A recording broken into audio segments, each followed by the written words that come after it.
എല്ലാവർക്കും സുഖാണെന്ന് വിശ്വസിക്കുന്നു. ശാരീരിക മാനസിക വെല്ലുവിളികൾ നേരിടുന്ന രോഗിയെ സംരക്ഷിക്കുന്ന ആശ്വാസകിരണം പെൻഷൻ പദ്ധതിയിലേക്കുള്ള അപേക്ഷ ക്ഷണിച്ചിട്ടുണ്ട്. 26-27 സാമ്പത്തിക വർഷത്തെ അപേക്ഷയാണ് ഇപ്പോൾ ക്ഷണിച്ചിട്ടുള്ളത്. ഇതുമായി ബന്ധപ്പെട്ട വിശദമായ വിവരങ്ങളാണ് ഈ ഒരു വീഡിയോയിൽ വ്യക്തമാക്കുന്നത്.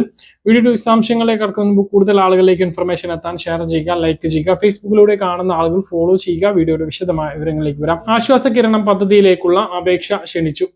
പൂർണ്ണമായി കിടപ്പിലായ രോഗികൾ, മാനസിക വെല്ലുവിളികൾ നേരിടുന്നവർ, ഓട്ടിസം, സെറിബ്രൽ പാൾസി ബാധിച്ചവർ, കടുത്ത മാനസിക രോഗമുള്ളവർ, അന്ധത ബാധിച്ചവർ, ക്യാൻസർ, പക്ഷാഘാതം എന്നിവ വന്ന് തീർത്തും കിടപ്പിലായവർ, എൻഡോസൾഫാൻ ദുരിതബാധിതർ എന്നിവരെ സംരക്ഷിക്കുന്ന ബന്ധുവിന് സാമൂഹ്യ സുരക്ഷാ മിഷൻ നടപ്പിലാക്കുന്ന പദ്ധതിയാണ് ആശ്വാസകിരണം പദ്ധതി.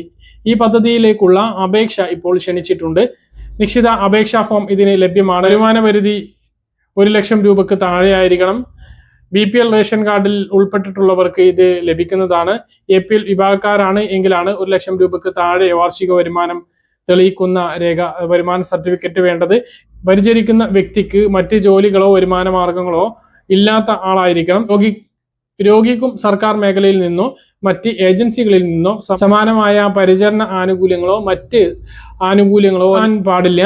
എന്നാൽ രോഗി വികലാംഗനോ വാർദ്ധക്യത്തിലെത്തിയ ആളോ ആണ് എങ്കിൽ അവർക്ക് ലഭിക്കുന്ന സാമൂഹ്യ സുരക്ഷ 2000 രൂപ പെൻഷൻ ഇതിനൊരു തടസ്സമാകില്ല. പൂരിപ്പിച്ച അപേക്ഷാ ഫോം മെഡിക്കൽ ബോർഡ് അല്ലെങ്കിൽ സർക്കാർ ഡോക്ടർ ഒപ്പിട്ടിട്ടുള്ള മെഡിക്കൽ സർട്ടിഫിക്കറ്റ്, രോഗിക്ക് പൂർണ്ണമായിട്ടുള്ള പരിചരണം ആവശ്യമാണ് എന്നുള്ളത് തെളിയിക്കുന്നതിനാണ് ഈ ഒരു സർട്ടിഫിക്കറ്റ്. അപേക്ഷകന്റെയും രോഗിയുടെയും ആധാറിന്റെ കോപ്പി, റേഷൻ കാർഡിന്റെ കോപ്പി, അപേക്ഷകന്റെ പാസ്ബുക്കിന്റെ കോപ്പി, അതായത് രോഗിയുടെ അക്കൗണ്ടിലേക്കല്ല, നോക്കുന്ന ആളുടെ അക്കൗണ്ടിലേക്കാണ് ഈ ഒരു സഹായം ലഭിക്കുക. ഈ നോക്കുന്ന ആളുകൾക്ക് അർഹതപ്പെട്ടിട്ടുള്ളതാണ് ഈ ഒരു സഹായം.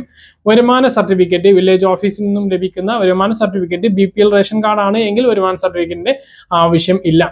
അപേക്ഷാ ഫോം കേരള സാമൂഹ്യ സുരക്ഷാ മിഷന്റെ ഔദ്യോഗിക വെബ്സൈറ്റ് ആയ socialsecuritymission.gov.in എന്ന വെബ്സൈറ്റിൽ നിന്നും ലഭിക്കുന്നതാണ്. ആശാവർക്കർമാരുടെ കയ്യിൽ നിന്നും അംഗനവാടികളിൽ നിന്നും ഇതിന്റെ അപേക്ഷാ ഫോം ലഭിക്കുന്നതാണ്. പൂരിപ്പിച്ച അപേക്ഷാ ഫോം ബന്ധപ്പെട്ട ശിശു വികസന ഓഫീസിൽ അല്ലെങ്കിൽ CDPOയിലാണ് സമർപ്പിക്കേണ്ടത്. അപ്പോൾ നിലവിലുള്ള പദ്ധതിയിലേക്കുള്ള അപേക്ഷ പുതിയ സർക്കാർ വന്നതിന് ശേഷം ക്ഷണിച്ചിട്ടുണ്ട്. അർഹതയുള്ളവർ അപേക്ഷിക്കുക. വെബ്സൈറ്റിൽ കയറിയിട്ട് അപേക്ഷാ ഫോം ഡൗൺലോഡ് ചെയ്യുക. അല്ലെങ്കിൽ നിങ്ങളുടെ തൊട്ടടുത്ത അംഗനവാടിയിലോ ആശാ വർക്കർമാരുമായിട്ടോ ബന്ധപ്പെട്ടാൽ, അല്ലെങ്കിൽ നിങ്ങളുടെ സാമൂഹ്യാരോഗ്യ കേന്ദ്രമായിട്ടോ ബന്ധപ്പെട്ടാൽ അപേക്ഷാ ഫോം ലഭിക്കുന്നതാണ്. അപേക്ഷാ ഫോം വാങ്ങിയതിനു ശേഷം പൂരിപ്പിച്ചതിന് ശേഷം അവരുടെ അടുത്ത് തന്നെ ബന്ധപ്പെട്ട രേഖകൾ സഹിതം അപേക്ഷ നൽകാൻ വേണ്ടി ശ്രദ്ധിക്കുക. മാസം 1000 രൂപയാണ്. ക്ഷേമ പെൻഷന് പുറമെയാണ് ഈ ഒരു 1000 രൂപ ലഭിക്കുന്നത് എന്നുള്ളതും മനസ്സിലാക്കുക. പറഞ്ഞ കാര്യങ്ങൾ കൃത്യമായിട്ട് മനസ്സിലാകണമെന്ന് കരുതുന്നു. ഇതുപോലുള്ള ഇൻഫർമേഷനുകൾ ലഭിക്കാൻ ചാനൽ സബ്സ്ക്രൈബ് ചെയ്യുക, ബെൽ ഐക്കൺ എനേബിൾ ചെയ്ത് വെക്കുക. മറ്റൊരു വീഡിയോയുമായി നമുക്ക് വീണ്ടും കാണാം. ദൂരേക്കും ബൈ.